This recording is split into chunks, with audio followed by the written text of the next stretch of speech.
Torres Rivera. Soy abogado. Durante los pasados 41 años o más de 41 años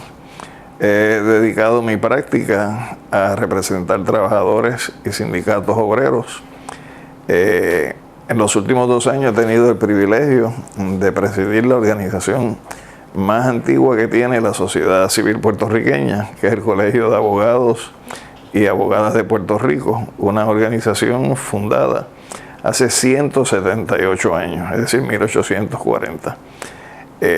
Ha sido desde entonces un baluarte en la lucha, en la resistencia de nuestro país. Es una organización que desde su momento fundacional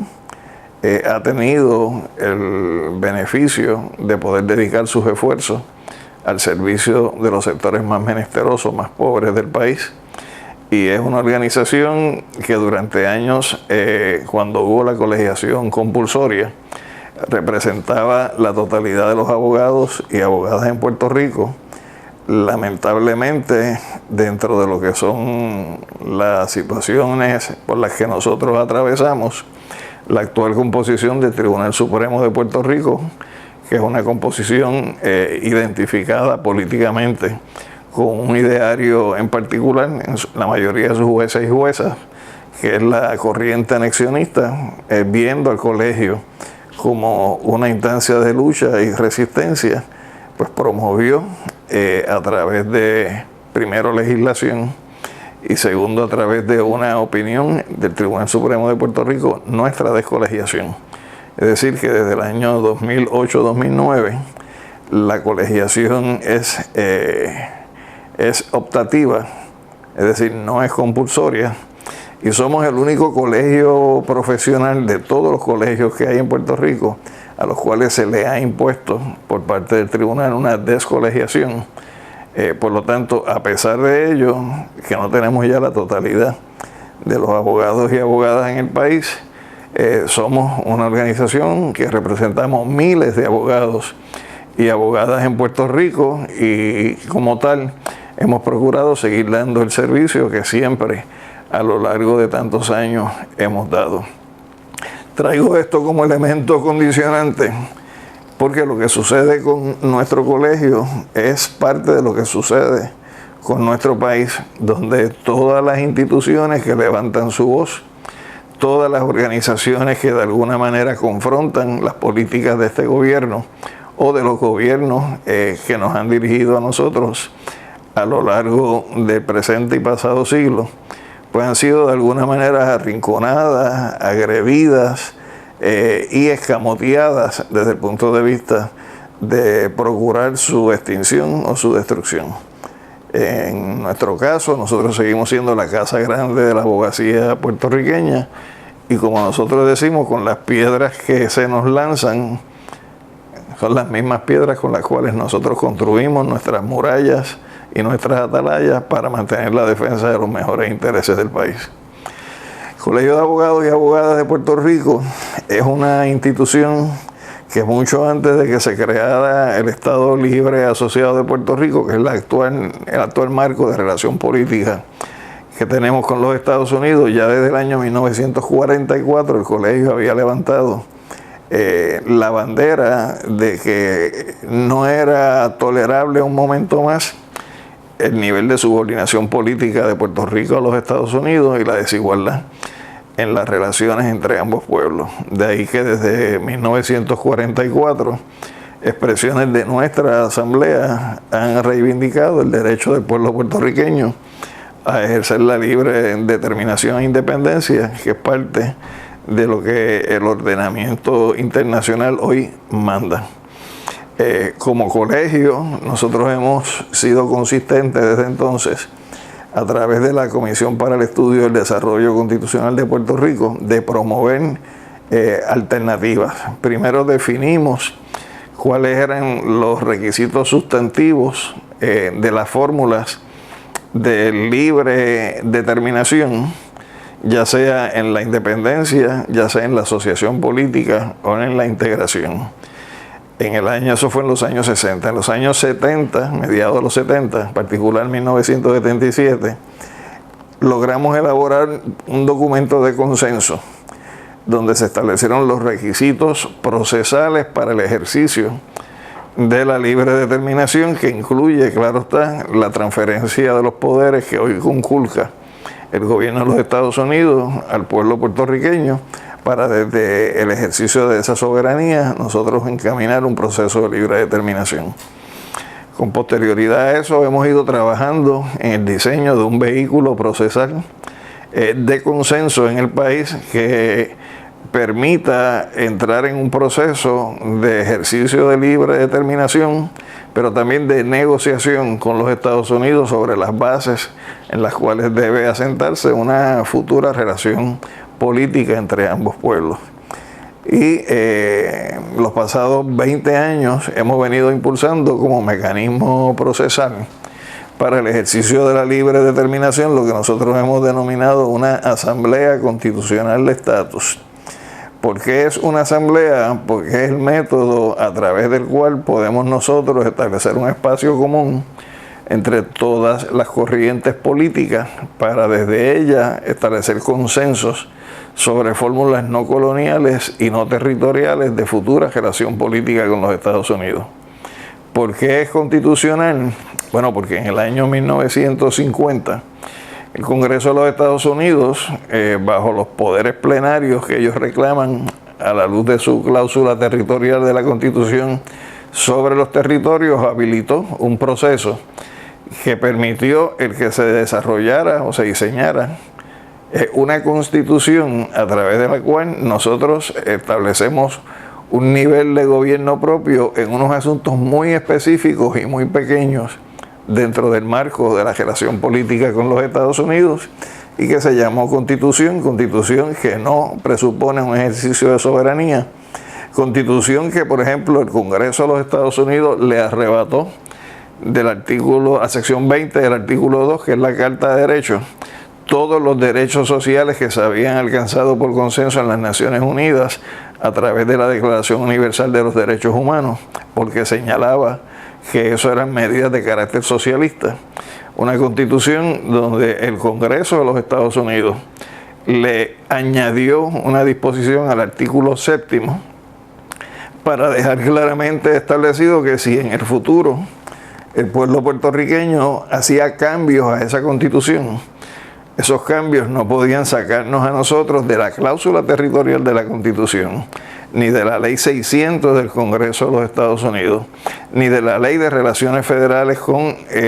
Puerto Rico, que no es otra cosa que todos los remanentes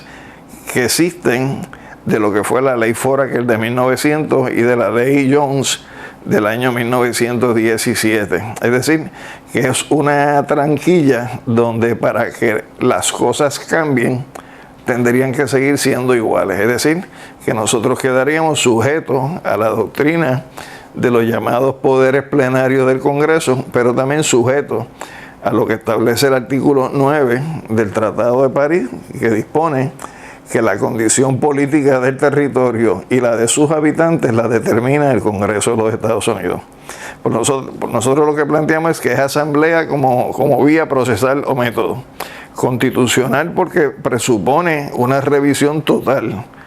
de las relaciones políticas que hoy existen entre Puerto Rico y Estados Unidos y que se plasman en esa constitución, y de estatus, porque lo que se aspira a que el resultado de ese proceso de discusión y consenso también tenga un mecanismo negociador a través del cual una comisión de esa asamblea inicie un proceso de negociación con los Estados Unidos para resolver de una vez por todas el estatus colonial y territorial al cual nosotros estamos sometidos en la relación política que mantenemos con los Estados Unidos. De ahí, por ejemplo, podría ser que surgiera pues una forma de asamblea posterior, si es en el caso de una libre determinación lo que se acuerda, o si es en el caso de una independencia lo que se opta, porque entonces ya no sería una asamblea para revisar las relaciones políticas, sino sería una asamblea constituyente donde la soberanía nuestra estaría en nosotros mismos, y sería entonces para organizar el estado político que el pueblo en el ejercicio soberano tendría. Doy esta explicación porque si algo se ha evidenciado en los pasados 5 años en Puerto Rico, es como las cosas no han cambiado desde la invasión de 1898. Y me explico. En el año 2016 ocurrieron 3 eventos que es importante que el pueblo estadounidense conozca. Primero, a través de los informes emitidos por el Grupo de Trabajo de Casablanca sobre Puerto Rico, hubo una conclusión del Poder Ejecutivo de que Puerto Rico no tiene soberanía, que la soberanía de los puertorriqueños descansa en el Congreso de los Estados Unidos, de que Estados Unidos puede incluso regalar a Puerto Rico como posesión a cualquier otro país si así le viniera en gana, porque esa es parte de los poderes plenarios que tiene el Congreso de los Estados Unidos, y que por tratarse de un territorio que no está incorporado en Puerto Rico, a pesar de que tenemos la ciudadanía estadounidense, no aplica la totalidad de los derechos que tienen los ciudadanos estadounidenses en los Estados Unidos, o incluso los puertorriqueños que, siendo puertorriqueños con esa ciudadanía estadounidense, residen en los Estados Unidos. Por lo tanto, esas son conclusiones a las que llega el Poder Ejecutivo de los Estados Unidos, tanto bajo la administración Bush como bajo la administración Obama, es decir, tanto para republicanos como para demócratas. El segundo evento que es importante tener presente es que en ese año, 2016, el Tribunal Supremo de los Estados Unidos resuelve 2 casos fundamentales que tienen que ver con las relaciones políticas con Puerto Rico. Uno de ellos, el caso de Pueblo versus Franklin, donde el Tribunal Supremo resuelve que los puertorriqueños no tenemos ningún derecho a aprobar una legislación donde se pueda viabilizar un proceso de quiebra y de reestructuración de deuda, porque eso no está permitido bajo la relación que nosotros tenemos de subordinación política con los Estados Unidos. Pero además también establece que tampoco Puerto Rico puede acogerse a las disposiciones de la ley de quiebra de los Estados Unidos para atender el problema de su deuda, reestructurar la misma y establecer un proceso a través del cual el país pueda recuperarse desde el punto de vista de saneamiento fiscal. Por lo tanto, es el Tribunal Supremo de Estados Unidos quien en ese caso nos despoja de la autoridad para poder legislar sobre nosotros mismos y sobre nuestros problemas. Pero también ese tribunal en ese mismo año resuelve un segundo caso, que es el de Pueblo versus Sánchez Valle. Y en el caso de Pueblo versus Sánchez Valle resuelve que Puerto Rico nunca ha tenido como tal soberanía originaria, que lo que existió fue la soberanía de España y la soberanía de los Estados Unidos, y que nunca los puertorriqueños han tenido soberanía propia. Segundo, de que el Congreso de los Estados Unidos, en el momento que guste, si así fuera su deseo, puede eliminar la actual constitución que tiene el país y ejercer su poder directo sobre el territorio, porque así se lo da la cláusula territorial y así se lo da como derecho el artículo 9 del Tratado de París. Tercero, que la soberanía que pudiera tener Puerto Rico, si alguna, no es más amplia que la que puede tener una ciudad dentro de cualquier condado o dentro de cualquier estado. Por lo tanto, no hay una soberanía política a la cual uno pueda hacer referencia. Y cuarto, que el Congreso de los Estados Unidos puede seguir legislando directamente sobre Puerto Rico como gusto y gana le dé. Por lo tanto, en este caso, se alinea el Poder Judicial con las determinaciones que ya había tomado el Poder Ejecutivo. Pero se da un tercer evento, que es que en el mismo momento en que se está aprobando el caso de Sánchez Valle, en la mañana, en la tarde, se aprueba por parte del Congreso de los Estados Unidos la Ley Promesa. Y la Ley Promesa no es otra cosa que el último elemento en esa acentuación del control colonial y territorial de los Estados Unidos sobre Puerto Rico. Es una ley que básicamente le quita cualquier prerrogativa de gobierno propio al Poder Judicial, al Poder Legislativo y al Poder Ejecutivo de la colonia bajo el Estado Libre Asociado, y donde se designan 7 personas que no han sido elegidas por nadie para que ejerzan una función que ellos le llaman de vigilancia pero realmente es una función de control fiscal,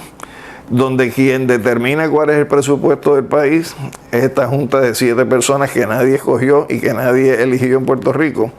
Quien determina cómo se gasta el dinero que se recoja por vía de fuentes de ingresos es esa junta de control fiscal. Quien le impone al gobierno qué tipo de legislación o qué tipo de reglamentos puede aprobar es esa junta de control fiscal. Y ciertamente le arrebata a los tribunales de Puerto Rico cualquier ejercicio de jurisdicción sobre controversias que tengan que ver con esa junta y sus funciones en el país. Es decir, que básicamente crean un estado de sindicatura directa a través de estas 7 personas sobre Puerto Rico, pasándole por encima a cualquier noción de gobierno propio o de instituciones civiles electas por el pueblo de Puerto Rico. Por lo tanto, la ley promesa no ha hecho en esta etapa otra cosa que no sea acentuar ese control político, colonial y territorial sobre el país. Y eso se da aún cuando, por ejemplo, Estados Unidos es signatario del Pacto Internacional de los Derechos Civiles y Políticos, que Estados Unidos ratifica a mediados de la década del 90, convenio internacional, un tratado internacional ratificado donde Estados Unidos se obliga a viabilizar el ejercicio de la libre determinación como cualquier otro estado que suscribe ese tratado, en términos de lo que es el ordenamiento internacional en materia de derecho internacional sobre lo que es la libre determinación de los pueblos. Eso además se hace contrario a lo que es la resolución 1514 de 1960 de las Naciones Unidas, que es lo que se conoce como la Carta Magna de la Descolonización,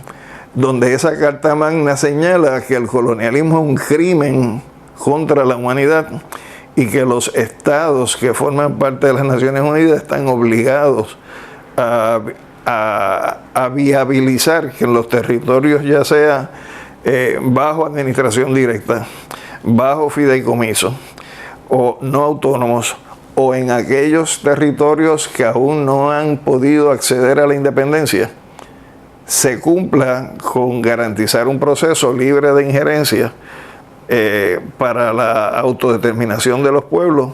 y donde se le obliga a las potencias a tener que hacer una transferencia inmediata de los poderes que controla para que sea el pueblo en el ejercicio de esos derechos soberanos quien busque su ruta hacia la libre determinación. Y en la resolución 1541, que también se adopta por parte de las Naciones Unidas ese mismo año, se establecen 3 vías idóneas para ejercer la libre determinación. La primera es la independencia, que es un derecho irrenunciable de los pueblos. Segundo, un acuerdo de asociación soberana entre 2 estados políticos. Y tercero, la integración, pero que tiene que ser una integración bajo el principio de que hay que garantizar también la soberanía del pueblo, que de la misma manera que el pueblo puede acordar unirse a otro estado, se reserva el derecho de separación cuando así lo entienda, y que la potencia más fuerte no puede intervenir con los derechos civiles, culturales y demás del pueblo. Por lo tanto, siendo esas las 3 opciones que se definen en esa resolución, en cualquiera de esas vías Estados Unidos tiene que reconocer el derecho del pueblo puertorriqueño a su libre determinación en conformidad con lo que es el ordenamiento internacional vigente. En ese sentido, Puerto Rico es una colonia, Puerto Rico es una nación intervenida, Puerto Rico es una nación ocupada, Puerto Rico ha sido una nación abusada históricamente por parte de los Estados Unidos, y aquellos que han levantado desde 1898 al presente, es decir, por 120 años, la bandera de la soberanía, la bandera de la independencia, la bandera de la libre determinación, han sido las víctimas de ese ejercicio de poder imperial de los Estados Unidos, que tiene que ser denunciado ante el pueblo estadounidense y ante la comunidad internacional, porque es un ejercicio imperial que inhibe las posibilidades de que nuestra nación, nuestro pueblo, pueda tener las mismas garantías y las mismas condiciones de libertad, soberanía e independencia que tiene cualquier otro pueblo en el mundo. Por eso nosotros denunciamos a los Estados Unidos, por eso denunciamos en este tribunal antiimperialista ese poder, ese ejercicio de prepotencia imperial que al día de hoy reduce e inhibe las posibilidades de independencia para nuestro pueblo.